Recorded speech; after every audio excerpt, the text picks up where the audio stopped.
ഹോണറിൻ്റെ honour X50 Pro എന്ന പുതിയൊരു smart phone ഇപ്പോൾ ലോഞ്ച് ചെയ്തിട്ടുണ്ട്. ഈ ഒരു വീഡിയോയിൽ നമ്മൾ നോക്കാൻ പോകുന്നത് ഹോണർ X50 Pro എന്നുള്ള ഫോണിനെ പറ്റിയിട്ടാണ്.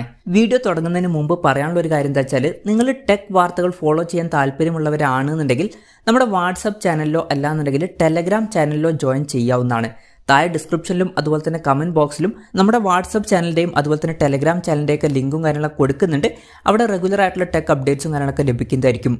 ആദ്യം നമ്മൾ ഫീച്ചേഴ്സും കാര്യങ്ങളൊക്കെ നോക്കുകയാണെന്നുണ്ടെങ്കിൽ ഹോണർ X50 Proയിൽ 6.78 ഇഞ്ചിൻ്റെ 1.5K ഡിസ്പ്ലേ ആണ് വരുന്നത്. ഫുൾ HD റെസൊല്യൂഷനേക്കാളും ബെറ്റർ ആയിട്ടുള്ള റെസൊല്യൂഷനും കാര്യങ്ങളൊക്കെ വരുന്നുണ്ട്. AMOLED ഡിസ്പ്ലേ ഇതിൽ കൊടുത്തിട്ടുണ്ട്. പഞ്ചോൾ ഡിസൈൻ വരുന്നുണ്ട്. പഞ്ചോൾ വരുന്ന ടോപ്പ് സെൻറ്റർ ഭാഗത്തായിട്ടാണ്. പിന്നെ എടുത്തു പറയേണ്ട ഒരു കാര്യം, കർവ്ഡ് ആയിട്ടുള്ള ഡിസ്പ്ലേയും കാര്യങ്ങളൊക്കെ ഈ ഫോണിൽ വരുന്നുണ്ട്. 120 Hz റിഫ്രഷ് റേറ്റ് ഇതിൽ സപ്പോർട്ട് ചെയ്യുന്നുണ്ട്. 10-bit ഡിസ്പ്ലേ എന്നുള്ള ഫീച്ചർ കൊടുത്തിട്ടുണ്ട്. അതുപോലെ തന്നെ 1920 Hz PWM ഡിമ്മിങ് എന്നുള്ള ഫീച്ചറും ഇതിൽ വരുന്നുണ്ട്.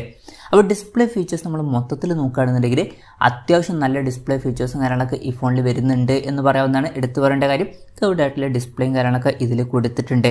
In display finger print sensor ഈ ഫോണിൽ വരുന്നുണ്ട്. ഫോണിൻ്റെ വെയിറ്റ് വരുന്നത് 192 gram ആണ്. തിക്നെസ് വരുന്നത് 8.45 mm ആണ്. ഇനി പ്രോസസ്സറിൻ്റെ കാര്യത്തിലോട്ട് വരികയാണെന്നുണ്ടെങ്കിൽ സ്നാപ്ഡ്രാഗൺ 8+ Gen 1 എന്ന പ്രോസസ്സർ ഈ ഫോണിൽ കൊടുത്തിട്ടുണ്ട്. ഈ ഒരു പ്രോസസ്സർ എന്ന് പറയുന്നത് ഇപ്പോഴുള്ള ഫ്ലാഗ്ഷിപ്പ് പ്രോസസ്സറിൻ്റെ തൊട്ട് മുമ്പുള്ളതിൻ്റെ മുമ്പത്തെ ഫ്ലാഗ്ഷിപ്പ് പ്രോസസ്സറാണ്. അപ്പോൾ നല്ല പെർഫോമൻസും കാര്യങ്ങളൊക്കെ കിട്ടേണ്ടതാണ്. പിന്നെ ഈ ഫോൺ 33,000 രൂപ പ്രൈസ് റേഞ്ചിലാണ് വരുന്നത്.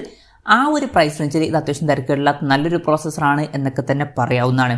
5G സപ്പോർട്ടും കാര്യങ്ങളൊക്കെ ഇതിൽ വരുന്നുണ്ട്. പിന്നെ ഫോണിൻ്റെ ബേസ് വേരിയൻറ്റിൽ തന്നെ 12 GB റാം എടുത്തിട്ടുണ്ട്. നല്ലൊരു കാര്യമാണ്.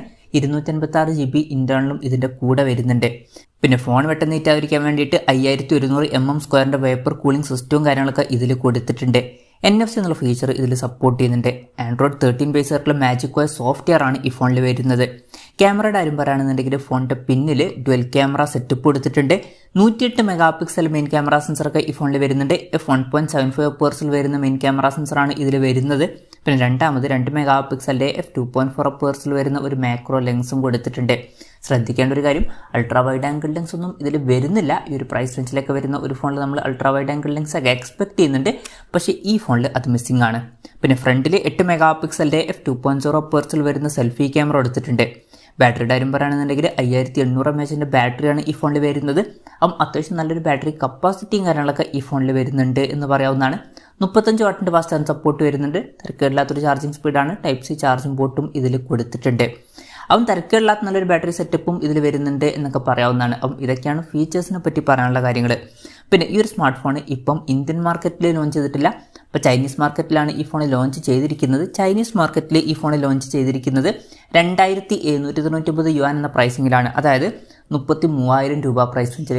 ആ ഒരു പ്രൈസ് റേഞ്ചിൽ ഈ പറഞ്ഞിട്ടുള്ള ഫീച്ചേഴ്സ് എങ്ങനെയുണ്ടെന്ന് വെച്ചാൽ അത്യാവശ്യം തിരക്കേടില്ലാത്ത ഫീച്ചേഴ്സ് ആണ് എന്ന് പറയാവുന്നതാണ്. ഇപ്പോൾ ക്യാമറയിൽ അൾട്രാ വൈഡ് ആംഗിൾ ലെൻസ് വരുന്നില്ല എന്നുള്ളൊരു കാര്യം വരുന്നുണ്ട്. പക്ഷേ ബാക്കി ഫീച്ചേഴ്സ് നോക്കുമ്പോൾ അത്യാവശ്യം നല്ല ഡിസ്പ്ലേ ഫീച്ചേഴ്സാണ്, നല്ലൊരു പ്രോസസ്സറാണ്. അതുപോലെ തന്നെ തിരക്കേടില്ലാത്ത നല്ലൊരു ബാറ്ററി സെറ്റപ്പും ഇതിൽ വരുന്നുണ്ട് എന്നൊക്കെ പറയാവുന്നതാണ്.